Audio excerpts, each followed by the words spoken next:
Story മന്ദിരത്തിലേക്ക് സ്വാഗതം. One-man army ഭാഗം 3. വിഷ്ണു, അലിയാർ വിളിച്ചു. വിഷ്ണുവർദ്ധൻ കലണ്ടറിൽ തന്നെ നോക്കിക്കൊണ്ട് പറഞ്ഞു, നല്ലൊരു പെങ്കൊച്ചിന്റെ ചിത്രം. ആരു കണ്ടാലും നോക്കി നിന്നു പോകും. എങ്കിലും സാവ് പറയുന്നതൊക്കെ ഞാൻ ശ്രദ്ധിക്കുന്നുണ്ട്. എന്താണ് ജോലി, എവിടെയാണ്, എന്താണ് എന്റെ പ്രതിഫലം എന്നൊക്കെയുള്ള കാര്യത്തിലേക്ക് കടന്നില്ല. അലിയാരുടെ ചുണ്ടുകളിൽ ഒരു ചിരി മിന്നിപ്പൊളിഞ്ഞു. കീഴ്ചുണ്ട് നാവു നീട്ടി നനച്ചിട്ട് അയാൾ ഒരു ചുരുട്ട് കടിപിടിച്ചു തീ കൊടുത്തു. 2-3 കവൾ പുക വിഴിഞ്ഞതിനു ശേഷമാണ് ബാക്കി പറഞ്ഞു തുടങ്ങിയത്. ജോലി പുതുമയുള്ളത് തന്നെ. ഒരു ശവശരീരം എനിക്കായി കടത്തിക്കൊണ്ടുവരണം.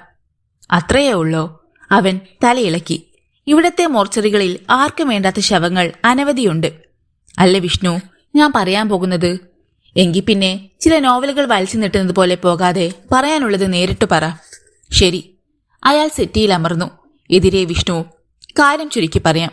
അതിനു മുമ്പ് എനിക്കൊരു കപ്പ് കാപ്പി വേണം. മഴയും തണുപ്പും വല്ലാതെയുണ്ട്. അലിയാർ ഒരു ഭൃത്യനെ വിളിച്ചു. നിമിഷങ്ങൾക്കുള്ളിൽ ചൂടുകാപ്പി എത്തി. ടീപ്പോയിൽ ഇരുന്ന ആഷ്ട്രി ഉയർത്തി അതിനുള്ളിലേക്ക് ചൂയിങ്കം തുപ്പിയിട്ട് അയാൾ കാപ്പി കുടിച്ചു. അലിയാർ തുടർന്നു. നാളെ കഴിഞ്ഞ്. മറ്റന്നാൾ? അതെ. എങ്കിൽ പിന്നെ അങ്ങനെ പറഞ്ഞാ പോരെ. അയാളുടെ ആ ഇരിപ്പ് കണ്ടാൽ കാപ്പി കുടിക്കുന്നതിൽ മാത്രമാണ് ശ്രദ്ധയെന്ന് തോന്നും. അലിയാർക്ക് ദേഷ്യം വന്നെങ്കിലും അത് പുറത്തു കാട്ടിയില്ല. മറ്റന്നാൾ ഉച്ചയ്ക്കുള്ള ഫ്ലൈറ്റിൽ അമേരിക്കയിൽ നിന്നും ഒരു ശവശരീരം കൊണ്ടുവരുന്നുണ്ട്. എങ്ങനെയെങ്കിലും അതെനിക്ക് കടത്തിത്തരണം. ശവത്തിനുള്ള പ്രത്യേകത എന്താണ്? സോറി വിഷ്ണു, അത് മാത്രം പറയാൻ പറയരുത്. I C. വിഷ്ണു നെറ്റിയിൽ വിരലോടിച്ചു. അത്രമാത്രം വിലയുണ്ട് ആ ശവത്തിന്, അല്ലേ? അലിയാർ മിണ്ടിയില്ല. ശരി, അപ്പം തിന്നുന്നവന് കുഴിയെണ്ണുണ്ടല്ലോ. എന്റെ പ്രതിഫലം 25 ലക്ഷം. ഇപ്പോൾ വിഷ്ണുവിന് ആ ശവശരീരത്തിന്റെ പ്രാധാന്യം മനസ്സിലായി. അലിയാർ ഒരു സ്വിച്ച് അമർത്തിയ ഉടനെ വലിയൊരു തോൽബാഗുമായി ഒരാളെത്തി. മുഴുവൻ തുകയുമുണ്ട്. വിഷ്ണുവർദ്ധൻ ബാഗ് തുറന്ന് ഒരു കെട്ട് നോട്ടെടുത്ത് പരിശോധിച്ചു തൃപ്തിപ്പെട്ടു. ആ വിമാനത്തിൽ വേറെ ശവങ്ങൾ ഉണ്ടാകുമോ? ഇല്ല. ദെൻ ഒരു കാര്യം കൂടി. ബാംഗ്ലൂരിൽ ആരുടെ അടുത്തേക്കാണ് ആ ശവശരീരം എത്തുന്നത്? അലിയാർ അഡ്രസ് കൊടുത്തിട്ട് പറഞ്ഞു. ഒരു യുവാവിൻ്റെതാണ് ശവശരീരം. അയാൾ അമേരിക്കയിൽ വെച്ച് ഒരാക്സിഡന്റിലാണ് മരണപ്പെട്ടത്. Thank you. വിഷ്ണു എണീറ്റു. ബാഗ് ഉയർത്തി തോളിൽ തൂക്കി പുറത്തേക്ക് നടന്നു. അങ്ങോട്ട് പോയ കാലിൽ തന്നെ അയാൾ മടങ്ങി. വീട്ടിലെത്തിയ ഉടനെ അമ്മ പറഞ്ഞു, ദേ, ഞാനൊരു കാര്യം പറഞ്ഞേക്കാം. ഇവിടെ മറ്റുള്ളവർക്കെങ്കിലും സ്വസ്ഥമായി കഴിയണം. രാത്രിയിൽ എത്ര പേരാ നിന്നെ തിരക്കി വരുന്നത്? മറുപടി പറഞ്ഞു ഞാൻ മടുത്തു. ആര് വന്നെന്നാണ് അമ്മ പറയുന്നത്? അത് ഞാനെങ്ങനെ അറിയും? 2 തവണ വന്നു. അലസമായി ഒന്ന് മൂളിയിട്ട് അയാൾ തന്റെ മുറിയിൽ കയറി. ബാഗ് ഭദ്രമായി അലമാരയിൽ വെച്ചു. തെറ്റായ മാർഗത്തിലൂടെ കിട്ടുന്ന പണമായതിനാൽ അയാൾ ഇതിൽ ഭൂരിഭാഗവും അനാഥാലയങ്ങൾക്കും മറ്റും നൽകുകയാണ്. വസ്ത്രമഴിക്കാൻ ഭാവിക്കുമ്പോൾ ഫോൺ ശബ്ദിച്ചു. തന്നെ തിരക്കി ഇവിടെ വന്നുവെന്ന് പറയുന്നവരാരായിരിക്കും അപ്പുറത്തെന്ന് ചിന്തിച്ചുകൊണ്ട് തന്നെയാണ് റിസീവർ എടുത്തത്. അത് സത്യവുമായിരുന്നു. ഞങ്ങൾ 2 തവണ അവിടെ വന്നിരുന്നു. അപ്പുറത്ത് നിന്നും ആദ്യം കേട്ട ശബ്ദം അതായിരുന്നു. ആദ്യം നിങ്ങൾ ആരെന്ന് പറയൂ. അയാൾക്ക് ദേഷ്യം വന്നു. ഓ സോറി വിഷ്ണു, ഞാൻ നിജലിംഗപ്പയുടെ സെക്രട്ടറിയും അംഗരക്ഷനും കൂടിയായ ആ ചെകുത്താനോ. എന്താടോ ഈ കൊച്ചു വെളുപ്പാങ്കാലത്ത്? സാബിന് വിഷ്ണുവിനെ ഒന്ന് കാണണം. എന്താ കാര്യം? അത് നേരിട്ട് പറഞ്ഞോളാം. എന്നാൽ അത് മതി. അയാൾ റിസീവർ വെക്കാൻ ഭാവിച്ചു. ഞാൻ വണ്ടി അയക്കുകയാണ്. ഇനി നാളെ എങ്ങാനും കാണാം. അത് പറ്റില്ല. 5 മിനിറ്റിനുള്ളിൽ വണ്ടി അവിടെ എത്തും. അയാളുടെ മറുപടിക്ക് കാത്തു നിൽക്കാതെ അപ്പുറത്ത് റിസീവർ വെച്ചു കഴിഞ്ഞു. വിഷ്ണുവർദ്ധൻ കോട്ടുവായിട്ടുകൊണ്ട് എണീറ്റു. ഇന്നിനി ആ തെണ്ടിയെ കൂടി കണ്ടേക്കാം. ജനാലയിൽ ഒരു വെളിച്ചം പ്രതിഫലിച്ചു. എത്തിക്കഴിഞ്ഞു എന്ന് പിറുപിറുത്തുകൊണ്ട് വിസിറ്റിംഗ് റൂമിലേക്ക് ഇറങ്ങിയതും അമ്മ മുന്നിൽ. നിന്റെ ഈ രാത്രി ബിസിനസ് ഇനി ഞാൻ അനുവദിച്ചു തരില്ല. ഒന്നടങ്ങൂ കാർത്തികേ. അവൻ അമ്മയെ നോക്കി ചിരിച്ചു. എന്റെ കയ്യിൽ നിന്ന് നീ വാങ്ങിക്കും. അപ്പോഴേക്കും അയാൾ വാതിൽ തുറന്ന് പുറത്തു കടന്നു കഴിഞ്ഞിരുന്നു. കാർ വന്നു നിന്നു. വിഷ്ണു പിൻസീറ്റിൽ കയറി. അത് നീങ്ങി. നിജലിംഗപ്പയ്ക്ക് ഹിറ്റ്ലറുടെ രൂപമാണെന്ന് പലപ്പോഴും വിഷ്ണുവർദ്ധൻ ചിന്തിച്ചിട്ടുണ്ട്. ഇപ്പോഴും അയാൾക്ക് അങ്ങനെ തന്നെ തോന്നി. തന്റെ സംഗീതത്തിന്റെ സ്വകാര്യ ബാറിൽ ഇരിക്കുകയായിരുന്നു നിജലിംഗപ്പ. തൊട്ടരികിൽ തന്നെ അംഗരക്ഷകനും സെക്രട്ടറിയും കൂടിയായ കണ്ണപ്പയുമുണ്ട്. മുന്തിയ തരം മദ്യങ്ങളുടെ കപ്പികൾ നിരനിരയായി വെച്ചിരിക്കുന്നത് നോക്കി വിഷ്ണു ഒരു നിമിഷം ഇരുന്നു പോയി. വിഷ്ണുവർദ്ധനെ തന്നെ അല്പനേരം നോക്കിയിരുന്നതിനു ശേഷമാണ് നിജലിംഗപ്പ സംസാരിച്ചു തുടങ്ങിയത്. വിഷ്ണുവർദ്ധൻ, എന്റെ ജീവിതത്തിലെ ഏറ്റവും വലിയൊരു ഓപ്പറേഷനാണ് നീ നിർവഹിച്ചു തരേണ്ടത്. വിഷ്ണു മിണ്ടാതെ ഇരുന്നതേയുള്ളൂ. അയാൾ തുടർന്നു. മറ്റന്നാൾ ഉച്ചയ്ക്ക് അമേരിക്കയിൽ നിന്ന് ബാംഗ്ലൂരിലെത്തുന്ന വിമാനത്തിൽ എനിക്ക് വേണ്ട ഒരു ശവമുണ്ട്. അത് എങ്ങനെയും എന്റെ അരികിൽ എത്തിക്കുകയാണ് നിനക്കുള്ള ജോലി. വിഷ്ണു മിഴിച്ചിരുന്നു പോയി. ഇതേ ജോലിക്ക് താൻ അലിയാരുടെ കയ്യിൽ നിന്നും 25 ലക്ഷം വാങ്ങിക്കഴിഞ്ഞു. വിഷ്ണു എന്താ ഒന്നും പറയാത്തത്? അല്ല സാബ്, അങ്ങേക്കൊരു ശവശരീരം മതിയെങ്കിൽ അത് വിമാനത്തിൽ കൊണ്ടുവരുന്നത് തന്നെ വേണമെന്നുണ്ടോ? ഉണ്ട്. വിഷ്ണു ധർമ്മസങ്കടത്തിലായി. നിജലിംഗപ്പയെ പിണയ്ക്കുന്നത് ആപത്താണ്. പിണങ്ങിയാൽ കാലലാണ് നിജലിംഗപ്പ. എന്തിനും മടിക്കില്ല. പക്ഷേ സാബ്, എനിക്ക് നല്ല സുഖമില്ല. കുറെ കാലത്തേക്ക് ശരീരം അനക്കരുതെന്നാണ് ഡോക്ടർ പറഞ്ഞിരിക്കുന്നത്. ആ സ്ഥിതിക്ക് ഈ ജോലി തൽക്കാലം മറ്റൊരാളെ. നോ, അത് മാത്രം പറ്റില്ല. അതിനു പറ്റിയ ഒരാൾ ഈ ബാംഗ്ലൂർ നഗരത്തിലില്ല. വിഷ്ണു തന്നെ ചെയ്യണം. ഇതിനു മാത്രമായി വിഷ്ണുവിന് ഞാൻ തരാൻ പോകുന്നത് 30 ലക്ഷമാണ്. നിജലിംഗപ്പ കസേരയിൽ നിന്ന് എണീറ്റ് ചുരുട്ടാഞ്ഞു വലിച്ചുകൊണ്ട് മുറിയിൽ അസ്വസ്ഥയോടെ ഉള്ളാത്തി. കണ്ണപ്പ വിഷ്ണുവിനെ തന്നെ നോക്കിക്കൊണ്ട് അവിടെ തന്നെ നിന്നു. എന്താ വിഷ്ണു ഇത്ര ആലോചന? സാബ്, ഞാൻ ഒന്നും പറയണ്ട. എനിക്ക് ആ ശവശരീരം കിട്ടിയേ മതിയാകൂ. കിട്ടാത്ത പക്ഷം ഞാൻ എന്തും ചെയ്തു പോകും. വാക്കുകളിൽ ഒളിഞ്ഞിരുന്ന അപകടം വിഷ്ണുവിന് മനസ്സിലായി. താൻ മറ്റൊരാൾക്ക് വേണ്ടി ജോലി ഏറ്റെടുത്ത കാര്യം പറയാനും പാടില്ല. പറഞ്ഞാൽ ഇവിടെ നിന്നും ജീവനോടെ പുറത്തു പോകാൻ പറ്റില്ല. വിഷ്ണുവിന് മുന്നിൽ ഒരു ബ്രീഫ് കേസ് എത്തി. 30 ലക്ഷമുണ്ട്. ഡീറ്റെയിൽസും അതിൽ കുറിച്ചു വെച്ചിട്ടുണ്ട്. വിഷ്ണുവിന് പോകാം. എന്താണ് സാബ് ഈ ശവത്തിന്റെ പ്രത്യേകത? ചോദ്യങ്ങൾ വേണ്ട. ഇനി നാം തമ്മിൽ കാണുമ്പോൾ, ആ ശവശരീരവുമായി നീ ഇവിടെ എത്തുമ്പോൾ. ഇനി ഒന്നും പറഞ്ഞിട്ട് കാര്യമില്ലെന്നറിയാമായിരുന്നതിനാൽ വിഷ്ണു ബ്രീഫ് കേസുമായി മടങ്ങി. വീട്ടിലെത്തുമ്പോൾ നേരം പുലരുകയായിരുന്നു. കാറിൽ നിന്നിറങ്ങുമ്പോൾ വീടിന്റെ വാതിൽ തുറന്നു കിടക്കുന്നത് കണ്ടു. വാതിൽക്കലെത്തിയ അയാൾ കിടുങ്ങി. തറയിൽ ചോരപ്പാടുകൾ. വിഷ്ണുവിന്റെ തലച്ചോറിലൂടെ ഒരു മിന്നൽ പിണർ പൊളിഞ്ഞിറങ്ങി. അയാൾ ബ്രീഫ് കേസ് തറയിൽ വെച്ചു. ചോരത്തുള്ളികളിലേക്ക് തുറച്ചു നോക്കിക്കൊണ്ട് അകത്തേക്ക് ഓടിക്കയറി. അമ്മേ. പ്രതികരണമില്ല. കടുത്ത നിശബ്ദതയായിരുന്നു അവിടെ. വിഷ്ണുവർദ്ധന്റെ നെഞ്ചിടിപ്പ് വർദ്ധിച്ചു. രാഹുല, ബിന്ദു. വിഷ്ണു അനുജനെയും പെങ്ങളെയും വിളിച്ചു. ആരുടെയും മറുപടിയില്ല. നിമിഷങ്ങൾ കൊണ്ട് അയാൾ എല്ലാ മുറികളിലും കയറിയിറങ്ങി. അവിടെയെങ്ങും ആരുമുണ്ടായിരുന്നില്ല. എന്തോ അപകടം പിടിഞ്ഞിരിക്കുന്നുവെന്ന് മനസ്സു മന്ത്രിച്ചു. പക്ഷേ തനിക്കങ്ങനെ എടുത്തു പറയത്തക്ക ശത്രുക്കളില്ലല്ലോ. വിഷ്ണു ചിന്തിക്കുകയായിരുന്നു. എന്തു വേണമെന്നറിയാതെ അയാൾ കുഴങ്ങുമ്പോൾ ഫോൺ ശബ്ദിച്ചു. അയാൾ ഓടിച്ചെന്ന് റിസീവർ എടുത്തു. ഹലോ, ഞാൻ രാമരാജ ഗൗഡയാ. അപ്പുറത്തു നിന്നും ശബ്ദം. നീ അവിടെ ആരെയും കാണാതെ വിഷമിക്കുകയാവും. പേടിക്കണ്ടടാ, അവരൊക്കെ ഇവിടെ സുഖമായിരിക്കുന്നു. ഗൗഡേ, അലറി വിളിച്ചുപോയി വിഷ്ണുവർദ്ധൻ. നീ എന്നോടും കളിക്കാൻ തുടങ്ങിയോ? ഗൗഡ ചിരിക്കുന്നത് കേട്ടു. വിഷ്ണുവർദ്ധ, നീ തന്ത്രശാലിയും അഭ്യാസിയുമാണെന്ന് എനിക്കറിയാം. എങ്കിലും ഗൗഡയോട് അലറി പറയണ്ട. നിനക്ക് കൊല്ലാൻ അറിയില്ല. എനിക്ക് അത് മാത്രമേ അറിയൂ. ഒരു നിമിഷം വിഷ്ണു സ്തബ്ധനായി നിന്നു. അപ്പോൾ ഗൗഡ തുടർന്നു. ഇങ്ങനെയൊക്കെ പറഞ്ഞെന്ന് വിചാരിച്ച് ഞാനും നീയും തമ്മിൽ ഇപ്പോഴും സുഹൃത്തുക്കൾ തന്നെയാണ്. പിന്നെന്തിന് അവരെയൊക്കെ തട്ടിക്കൊണ്ടുപോകുന്നുവെന്ന് നീ ചോദിക്കുമായിരിക്കും. അത്യാവശ്യമായിരുന്നു.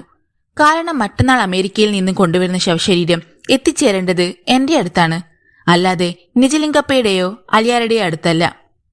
മറുപടി പറയാൻ അയാൾക്ക് വാക്കുകൾ കിട്ടിയില്ല. ഏതാനും സെക്കൻഡുകൾക്ക് ശേഷം ഗൗഡ തുടർന്ന് വീണ്ടും പറഞ്ഞു തുടങ്ങി. ശവശരീരം എന്റെ അരികിൽ എത്തിയില്ലെങ്കിൽ ഇനി നീ ഒരിക്കലും ഇവരെ കാണില്ല. അതുകൊണ്ട് ഞാൻ പറയുന്നത് നീ അനുസരിക്കണം. ഗൗഡേ, വിഷ്ണുവർദ്ധൻ വിളിച്ചു. എനിക്ക് ഉടനെ അവരെ തിരിച്ചു തരണം. അല്ലാതെ നീ ആഗ്രഹിക്കുന്നത് പോലെ കാര്യങ്ങൾ നടക്കില്ല. നടക്കുമെന്ന് എനിക്കറിയാം. ഇല്ലെങ്കിൽ നിനക്ക് നഷ്ടപ്പെടുന്നത് രക്തബന്ധമുള്ള 3 ജീവിതങ്ങൾ. നല്ല കുട്ടിയായി ഞാൻ പറയുന്നത് കേൾക്ക്. നോ, ഞാൻ ഇപ്പോൾ തന്നെ അവിടേക്ക് വരാം. എന്റെ ഒപ്പം അവരെ അയക്കണം. ഇല്ല, ഗൗഡയ്ക്ക് വാക്ക് ഒന്നേയുള്ളൂ. നീ ഇവിടേക്ക് വരരുത്. വന്നാൽ 3 പേരിൽ ഒരാളുടെ ജീവൻ ഞാൻ ഇങ്ങെടുക്കും. ഞാൻ പറഞ്ഞ സാധനം ഇവിടെ എത്തിച്ച് നിനക്കവരെ കൊണ്ടുപോകാം. ഗൗഡ റിസീവർ വെച്ചു. വിഷ്ണുവിന്റെ കൂട്ടിലടിച്ച് വിരികിനെ പോലെ മുറിയിൽ ഉലാത്തി. അമ്മയുടെ ദയനീയമായ മുഖം അയാളുടെ മനസ്സിൽ തെളിഞ്ഞു. പാവം, തന്നെക്കുറിച്ച് എന്തൊക്കെ കണക്കുകൂട്ടലുകളായിരുന്നു. വിഷ്ണുവിന്റെ കണ്ണുകൾ നിറഞ്ഞു തുളുമ്പി. തറയിൽ വീണു പതിഞ്ഞ രക്തത്തുള്ളികളിൽ അയാളുടെ കണ്ണുകൾ നിറഞ്ഞു. ആരുടെ ചോരയാണിത്? രാഹുലിന്റെയോ? അവൻ അവരുമായി എതിർത്തിട്ടുണ്ടാവും. എങ്കിൽ ഓരോ തുള്ളി ചോരയ്ക്കും ഗൗഡ കണക്കു പറഞ്ഞേ മതിയാവും. അല്ലാതെ അയാളെ വിഷ്ണു വിടില്ല. ആയുധം കൊണ്ട് കളിക്കുന്ന ഗൗഡയോട് ഏറ്റുമുട്ടാൻ ചിലപ്പോൾ തനിക്ക് ആയുധം എടുക്കേണ്ടി വന്നാൽ അയാൾ മനസ്സുകൊണ്ട് ഒരുങ്ങുകയായിരുന്നു. ആയുധം തൊടില്ലെന്നൊന്നും തനിക്ക് പ്രതിജ്ഞയില്ല. പക്ഷേ ആയുധമെടുക്കാത്ത തന്നെ കൊണ്ട് ആയുധമെടുപ്പിച്ചാൽ പിന്നെ ചിലപ്പോൾ തന്നെക്കൊണ്ട് പോലും തന്നെ നിയന്ത്രിക്കാൻ കഴിഞ്ഞെന്ന് വരില്ല. എന്തായാലും ശവശരീരം ഗൗഡയ്ക്ക് കൊടുക്കാൻ പറ്റില്ല. പിന്നെ നേരം പുലർന്നു കഴിഞ്ഞു. വിഷ്ണു തന്റെ കിടക്കയിലേക്ക് ചാഞ്ഞു. കണ്ടെത്തണം ഒരു ഉപായം. അതുപോലെ തന്നെ മറ്റൊരു ധർമ്മസങ്കടത്തിൽ കൂടിയാണ് താൻ. മൃതദേഹം നിജലിംഗപ്പയ്ക്ക് കൊടുക്കുമോ അലിയാർക്ക് കൊടുക്കുമോ? ജീവിതത്തിൽ ആദ്യമായാണ് ഇത്തരമൊരു പ്രതിസന്ധി. പോലീസിൽ വിവരം അറിയിച്ചിട്ട് ഗൗഡയുടെ താവളം റെയ്ഡ് ചെയ്യിച്ചാലോ എന്നുവരെ അയാൾ ചിന്തിച്ചു. പിന്നെ അത് വേണ്ടെന്ന് വെച്ചു. അത് കൂടുതൽ അപകടത്തെ വിലയ്ക്ക് വാങ്ങുകയുള്ളൂ. ഇനി എന്ത് വേണം? തന്റെ ബുദ്ധി ശരിക്ക് പ്രവർത്തിക്കില്ലെന്ന് അയാൾക്ക് തോന്നി. ഏതായാലും അമ്മയെ മറ്റും മോചിപ്പിക്കണമെങ്കിൽ തനിക്ക് ഗൗഡയുടെ അരികിൽ ഒരു മൃതദേഹം എത്തിച്ചേ മതിയാകൂ. അയാൾ പല വഴികളും ആലോചിച്ചു. നിജലിംഗപ്പ തന്റെ സെക്രട്ടറിയും അംഗരക്ഷകനുമായ കണ്ണപ്പയെ നോക്കി. നമുക്ക് കിട്ടിയിരിക്കുന്ന വിവരങ്ങൾ സത്യമാണോ?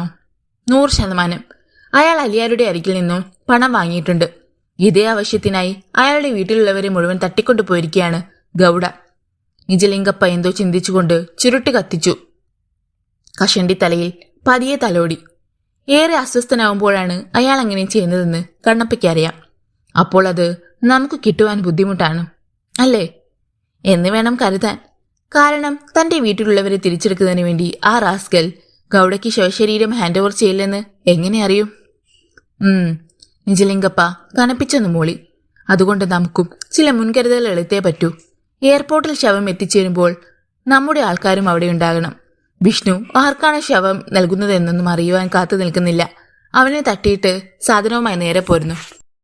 അതാണ് നല്ലത്. കണ്ണപ്പയും അനുകൂലിച്ചു. എങ്കിൽ ഓപ്പറേഷന് നേതൃത്വം നൽകുന്നത് കണ്ണപ്പയായിരിക്കണം. ഒരിടത്തും ലൂപ്പ് ഹോൾസ് ഉണ്ടാവരുത്. ശരി സാബ്. ഒപ്പം ശ്രദ്ധിക്കേണ്ട മറ്റൊരു കാര്യമുണ്ട്. ഒരിക്കലും ഈ കൃത്യം നിർവഹിച്ചത് നിജലിംഗപ്പയുടെ ആൾക്കാരല്ല, മറിച്ച് ഗൗഡയുടെയോ അലിയാരുടെയോ ആൾക്കാർ. മനസ്സിലായോ? യെസ് സാബ്. ഈ നേരത്ത് അലിയാരുടെ താവളത്തിലും അസ്വസ്ഥത പുകയായിരുന്നു.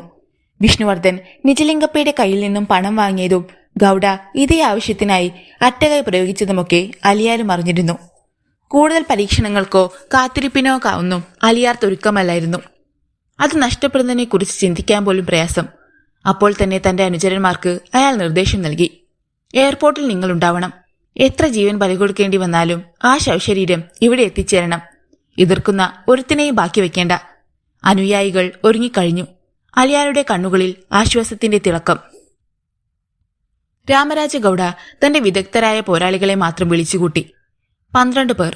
അവരോട് ഏറ്റുമുട്ടണമെങ്കിൽ ഒരു സൈന്യം തന്നെ വേണ്ടി വന്നേക്കും. അത്രമാത്രം അപകടകാരികളാണവർ. നിങ്ങൾക്ക് അടുത്ത 2 ദിവസത്തേക്ക് ഒരേ ഒരു ജോലി മാത്രമേയുള്ളൂ. വിഷ്ണുവർദ്ധനെ നിരീക്ഷിക്കുക. അവൻ ആരുമായൊക്കെ ബന്ധപ്പെടുന്നു, എന്തൊക്കെ ചെയ്യുന്നുവെന്നറിയണം. എപ്പോഴും അയാളുടെ പിന്നിലുണ്ടായിരിക്കണം. അമ്മയും അനുജനും സഹോദരിയും നമ്മുടെ കസ്റ്റഡിയിലുണ്ടെന്ന് വിചാരിച്ച് ശവശരീരം അവൻ ഇവിടെ എത്തിക്കണമെന്നില്ല. അതുകൊണ്ട് ശവശരീരം അയാളുടെ കസ്റ്റഡിയിൽ എത്തിയുടനെ തട്ടിയേര്. സാബ്. നിമിഷങ്ങൾക്കുള്ളിൽ മരണത്തിന്റെ ഗന്ധമുള്ള ഒരു വാൻ ഗൗഡയുടെ സങ്കേതത്തിൽ നിന്ന് പുറത്തേക്ക് പാഞ്ഞു. വിഷ്ണുവർദ്ധന് ഉറക്കം നഷ്ടമായി. അയാൾ തന്റെ മുറിയിലേക്ക് ഇരുളിലേക്ക് തുറച്ചു നോക്കി കിടന്നു. നാളെയാണ് കൃത്യം നിർവഹിക്കേണ്ടത്. ശവശരീരം എത്തിച്ചു കൊടുത്താലും ഗൗഡ തന്റെ അമ്മയെയും അനുജനെയും സഹോദരിയെയും തിരികെ തരുമെന്ന് എന്താണ് ഉറപ്പ്? തനിക്ക് രഹസ്യമായി കിട്ടിയിരിക്കുന്ന റിപ്പോർട്ടിന്റെ അടിസ്ഥാനത്തിൽ 3 കൂട്ടരുടെയും നിലപാടുകൾ വ്യക്തമായി കഴിഞ്ഞു. വിഷ്ണുവർദ്ധൻ 3 അധോലോകങ്ങളിലും തന്റെ അനുചരരായി ചിലരെ തിരഞ്ഞെടുത്തിട്ടുണ്ട്. അവർക്ക് ഭീമമായ പ്രതിഫലമാണ് നൽകുന്നത്. അവരിൽ നിന്നാണ് രഹസ്യമായ അയാൾക്ക് റിപ്പോർട്ട് കിട്ടിക്കൊണ്ടിരുന്നത്. 3 അധോലോകക്കാരും തനിക്കെതിരെ തിരിഞ്ഞിരിക്കുകയാണ്. തന്റെ ജീവൻ എടുത്തിട്ടായാലും അവർക്ക് ആ ശവശരീരം വേണം. വിഷ്ണു പല്ല് കടിച്ചു. നന്ദിയില്ലാത്ത പട്ടികൾ. പിന്നെ അയാൾ ആശ്വസിക്കാൻ ശ്രമിച്ചു. ഇവിടെ തനിക്കോ അവരോടോ അവർക്ക് തന്നോടോ കടപ്പാടിന്റെ ആവശ്യമില്ല. ചെയ്യുന്ന ജോലികൾക്കൊക്കെ അർഹമായ പ്രതിഫലം പറ്റിക്കഴിയുമ്പോൾ ഓരോ ബന്ധവും അവസാനിക്കുന്നു. പക്ഷേ ഇവിടെ തനിക്ക് അന്യമാകുന്നത് രക്തബന്ധങ്ങളാണ്. അവരെ തിരിച്ചു കിട്ടിയില്ലെന്ന് വന്നാൽ അതേക്കുറിച്ച് ചിന്തിക്കാൻ തന്നെ വിഷ്ണു ഭയന്നു. അമ്മയുടെ ദയനീയമായ മുഖം മനസ്സിൽ തെളിയുന്നു. വിഷ്ണു അസ്വസ്ഥനായി. ഇരുളിൽ തപ്പിത്തടഞ്ഞ് അയാൾ ഒരു ചൂയിങ്കം എടുത്ത് വായിലിട്ട് ചവച്ചു. എല്ലാവരോടുമുള്ള കോപം പല്ലുകളിൽ നിന്ന് ചൂയിങ്കത്തിലേക്ക് ആഴ്ന്നിറങ്ങി. ഇരുളിൽ വീടിന് ചുറ്റും ആൾക്കാരുണ്ടെന്ന് അയാൾ അറിഞ്ഞു. അമർത്തിയ കാലടി ശബ്ദങ്ങൾ കേൾക്കാം. നാളെ ആരും അറിയാതെയാവണം ഇവിടെ നിന്ന് കടക്കുവാൻ. തന്റെ പിന്നിലെത്തി ലാക്ക് നോക്കി നിൽക്കാൻ ഒരുത്തനെയും അനുവദിക്കരുത്. പോർച്ചിൽ ബൈക്കിരിപ്പുണ്ട്. താൻ അതിലേ പോകുകയുള്ളൂ എന്ന് അവർ കയറും. അങ്ങനെ തന്നെ വേണം. വിഷ്ണു കണക്കുകൾ കൂട്ടി. അവരെ ഇവിടെ തന്നെ തളച്ചിടുവാൻ ഒരു ഉപായം കണ്ടെത്തണം. ആർക്കും ഫോൺ ചെയ്യാൻ പോലും കഴിയില്ല. തന്റെ ടെലിഫോൺ കോളുകൾ ടാപ്പ് ചെയ്യപ്പെടുന്നുണ്ടാവും. വിഷ്ണുവർദ്ധന്റെ മനസ്സിൽ പൊടുന്നനെ ഒരു ആശയം ഒട്ടിട്ടു. അയാൾ ടോർച്ച് കൊണ്ട് മേശയിൽ എന്തോ തിരിയാൻ തുടങ്ങി. മുറിയിലെ ലൈറ്റ് തെളിച്ചാൽ പുറത്തുള്ളവർ ജനാലുള്ളിയുടെ മറ്റോ എല്ലാം ശ്രദ്ധിച്ചാലോ? ഏറെ നേരത്തെ തിരച്ചിലിന് ശേഷം അയാൾക്ക് അത് കിട്ടി. ഒരു ഓഡിയോ കാസറ്റ്.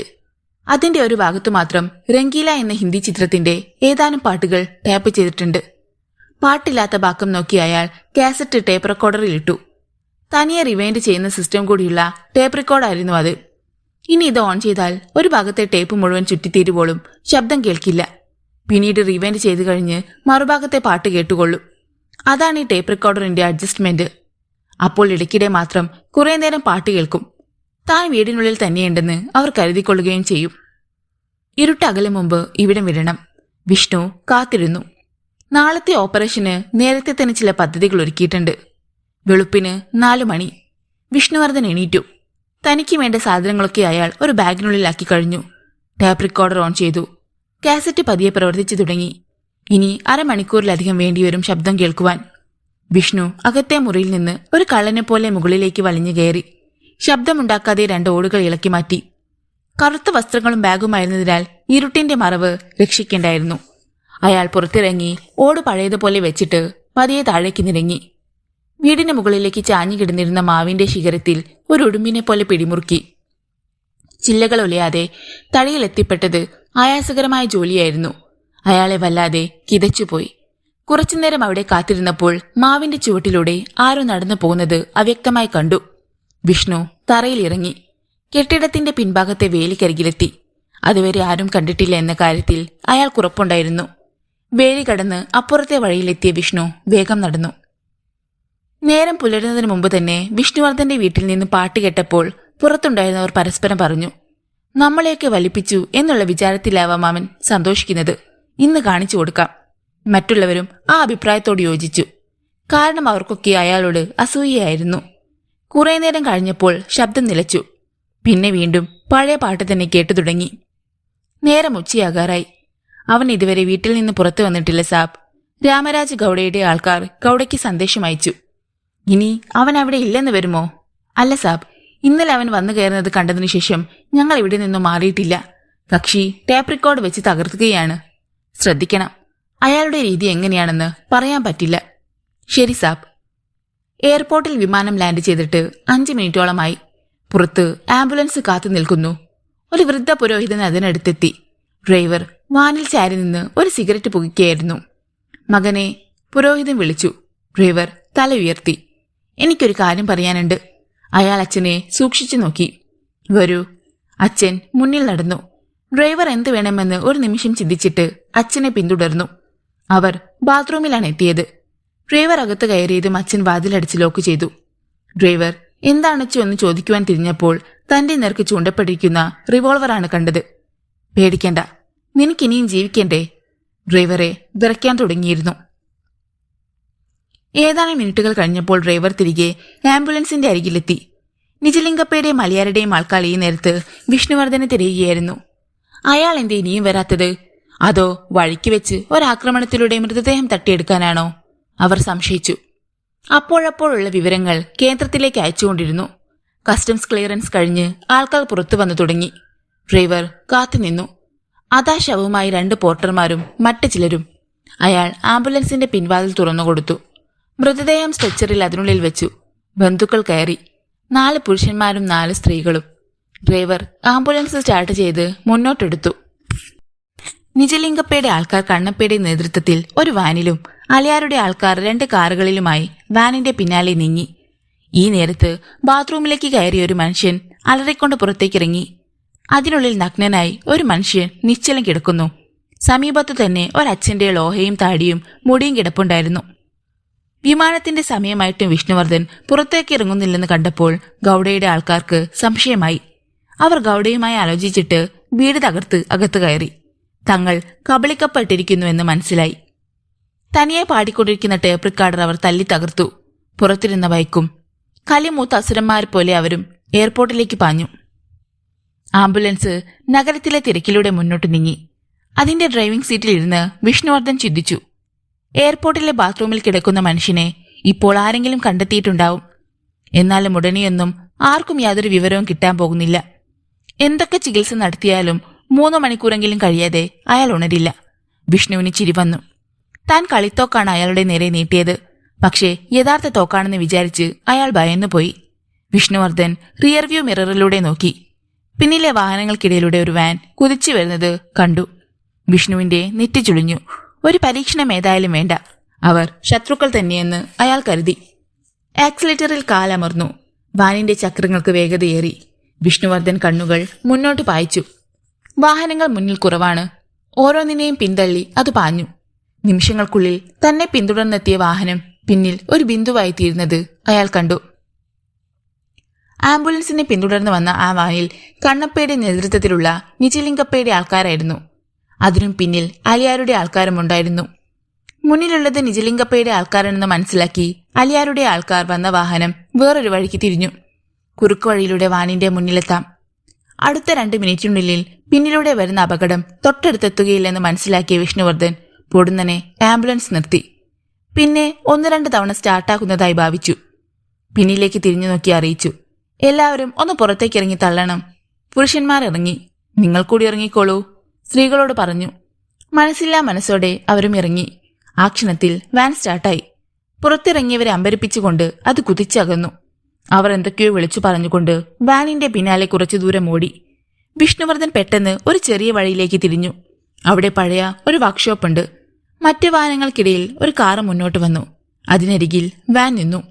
കാറിൽ നിന്നിറങ്ങിയ മേസ്തിരി വേഗം വന്ന് ആംബുലൻസിന്റെ പിൻഭാഗം തുറന്നു. വിഷ്ണുവും അപ്പോഴേക്ക് ഇറങ്ങി വന്നു കഴിഞ്ഞു. ഇരുവരും ചേർന്ന് പെട്ടെന്ന് ശവപ്പെട്ടി തുറന്ന് ശവശരീരം പുറത്തെടുത്തു. അത് കാറിനുള്ളിലേക്ക് മാറ്റി. പകരം കാറിൽ നിന്ന് നേരത്തെ കരുതിയിരുന്ന ഒരു ശവശരീരം കൊണ്ടുവന്ന് പെട്ടിയിലാക്കി അടച്ചു. അപ്പോൾ പറഞ്ഞതുപോലെ വിഷ്ണു വാൻ മുന്നോട്ടെടുത്തു. മേസ്ത്രി കാർ വർക്ക്ഷോപ്പിനുള്ളിലേക്ക് നീക്കി. ബാംഗ്ലൂർ പട്ടണത്തിൽ വിഷ്ണുവിനുള്ള ഏറ്റവും വിശ്വസ്തനായ കൂട്ടുകാരനായിരുന്നു ആ മേസ്തിരി, ജബ്ബാർ. ഒരിക്കൽ ഗോവയിൽ നിന്നും തെണ്ടിത്തിരിഞ്ഞ് ബാംഗ്ലൂരിലെത്തിയ ജബ്ബാറിന് ഈ വർക്ക്ഷോപ്പ് നിർമ്മിക്കാനുള്ള പണം നൽകി സഹായിച്ചത് വിഷ്ണുവാണ്. അന്ന് തുടങ്ങിയ ബന്ധമാണ്. വാൻ കണ്ണിൽ നിന്നും മറിഞ്ഞു കഴിഞ്ഞപ്പോൾ നേരത്തെ വിഷ്ണു പറഞ്ഞിരുന്നത് പോലെ ജബ്ബാർ സിറ്റി കമ്മീഷണർക്ക് ഫോൺ ചെയ്തു. അമേരിക്കയിൽ നിന്ന് കൊണ്ടുവന്ന ഒരു ശവശരീരത്തിന് വേണ്ടി ഗൌഡയുടെയും മലയാരുടെയും നിജലിംഗപ്പയുടെയും ആൾക്കാർ പരസ്പരം മത്സരിക്കുകയാണെന്നും ആ ശവശരീരത്തിൽ എന്തോ രഹസ്യമുണ്ടെന്നും ഇപ്പോൾ ശവശരീരവുമായി ആംബുലൻസ് പോകുന്ന പാതയും കൃത്യമായി പറഞ്ഞു കൊടുത്തിട്ട് തന്റെ ജോലി അവസാനിപ്പിച്ച് അയാൾ റിസീവർ വെച്ചു. വിഷ്ണുവർദ്ധൻ ഈ സമയം കൊണ്ട് പഴയ റോഡിൽ എത്തിക്കഴിഞ്ഞിരുന്നു. തൊട്ടുപുറകിൽ അപ്പോഴേക്കും ആ പഴയ വാൻ എത്തിക്കഴിഞ്ഞിരുന്നു. ഇടവഴിയിലൂടെ പോയാൽ നമ്മൾ കണ്ടുപിടിക്കില്ലെന്ന് പന്നിയുടെ മോൻ കരുതി കാണും. യന്ത്രത്തോക്കിൽ പിടിമുറുക്കിക്കൊണ്ട് കണ്ണപ്പ പല്ലുകടിച്ചു. പക്ഷേ ഇവിടെ വെച്ച് ഒന്നും ചെയ്യാനാവില്ല. റോഡ് നിറയെ വാഹനങ്ങൾ. എന്തെങ്കിലും ചെയ്തു പോയാൽ ട്രാഫിക് ബ്ലോക്കാവും. തങ്ങൾക്ക് രക്ഷപ്പെടാനും കഴിയില്ല. പിന്നിലുള്ളത് നിജലിംഗപ്പയുടെ ആൾക്കാരാണെന്ന് വിഷ്ണുവിന് മനസ്സിലായി കഴിഞ്ഞു. അയാൾ അവരെ കണ്ടതായി ഭാവിച്ചില്ല. 1/2 കിലോമീറ്റർ കഴിഞ്ഞപ്പോൾ സാവധാനം നീങ്ങുന്ന 2 കാറുകൾ അയാൾ ശ്രദ്ധിച്ചില്ല. നമ്പർ 2. അയാൾ മന്ത്രിച്ചു. അലിയാരുടെ ആൾക്കാർ. ഇനി ഒരു കൂട്ടർ കൂടി എത്താനുണ്ട്. കാറുകൾ വാനിനെ കടത്തിവിടാതെ മുന്നിലൂടെ നീങ്ങി. വിഷ്ണുവും ധൃതി കാട്ടിയില്ല.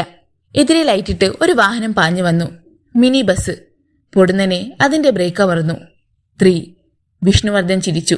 ഇപ്പോൾ പൂർണ്ണമായി. മിനി ബസ് അവിടെ ഇട്ട് തന്നെ അവർ വെട്ടിത്തിരിച്ചു.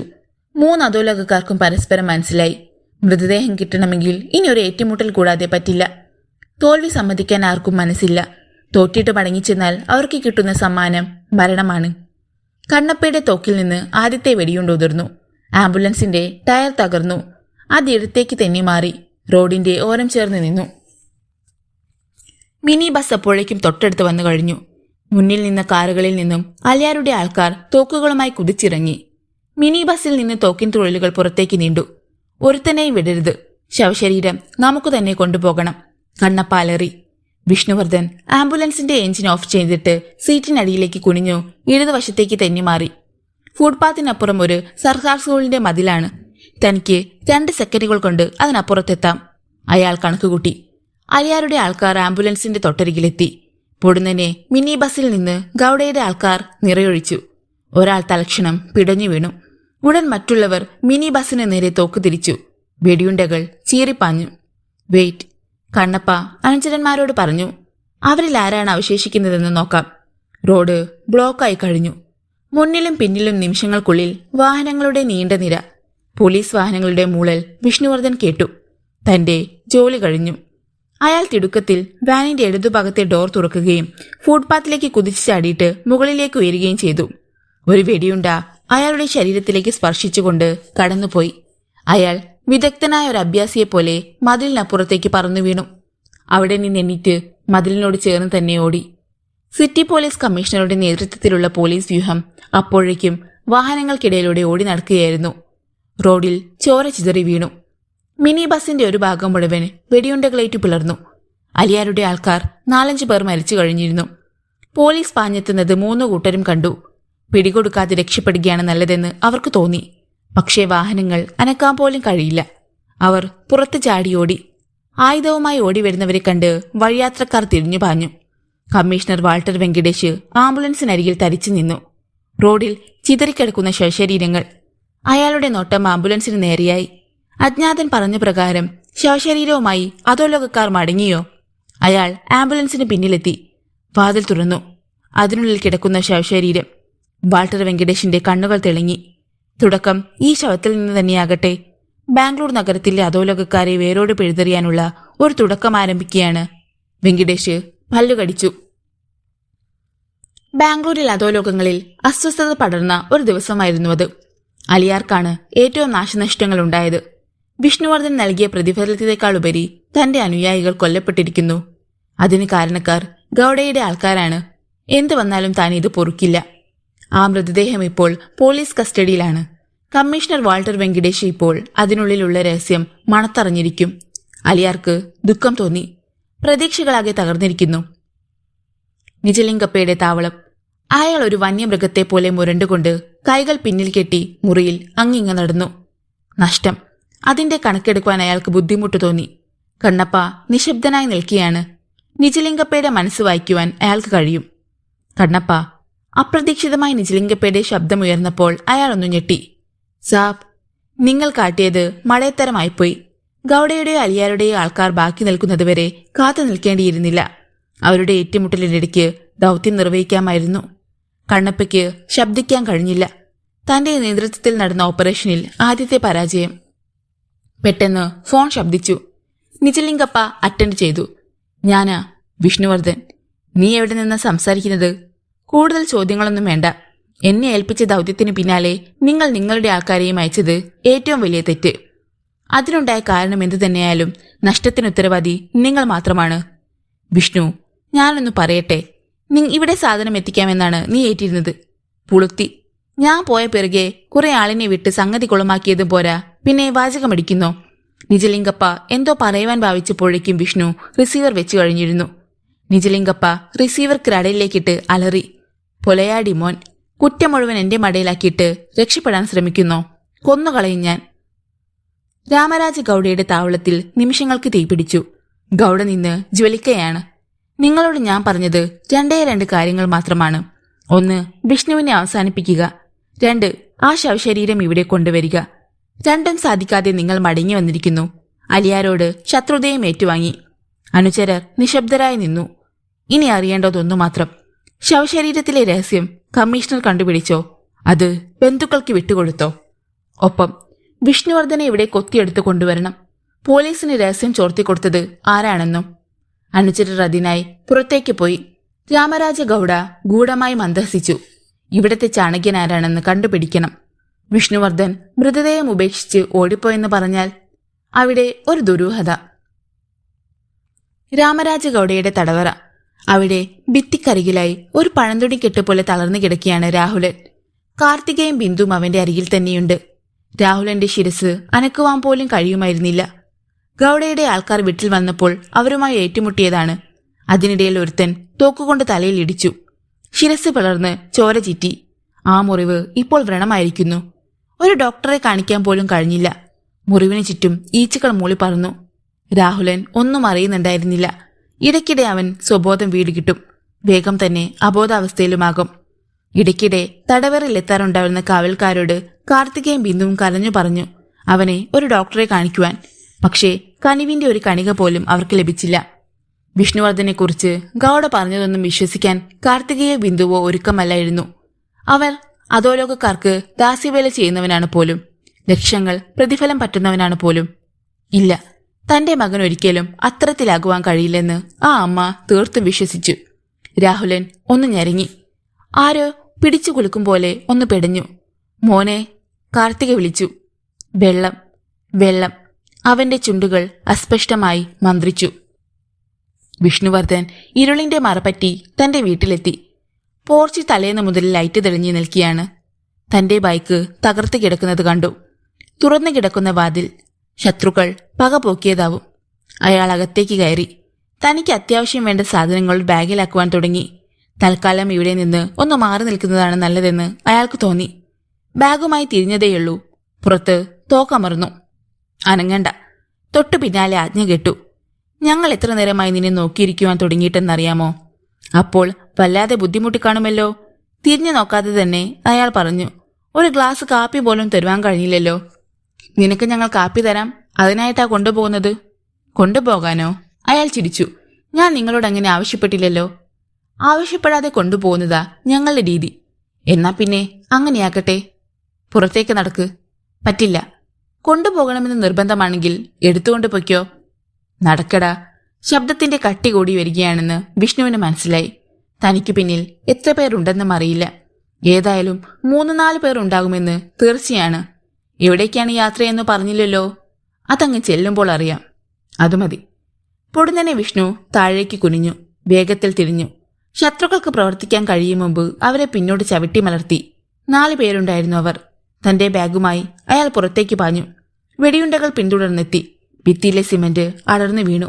വിഷ്ണു തെന്നി മാറി. പിന്നെ പുറത്തു വന്ന് ഇരുളിൽ മറിഞ്ഞു. പിന്നാലെ ഓടിയെത്തിയവർക്ക് അയാളെ കാണാനേ കഴിഞ്ഞില്ല. City police commissioner Walter Venkatesh നിരേശനായിരുന്നു. ഏതോ ഭയങ്കര രഹസ്യമടങ്ങിയ മൃതദേഹമെന്ന് അനോണിമസ് കാൾ കിട്ടിയതിനു പിന്നാലെ പോയത് ബുദ്ധിശൂന്യതയായി. മൃതദേഹത്തിലെ ഓരോ ഇഞ്ച് സ്ഥലവും പരിശോധിച്ചിട്ടും ഒന്നും കിട്ടിയില്ല.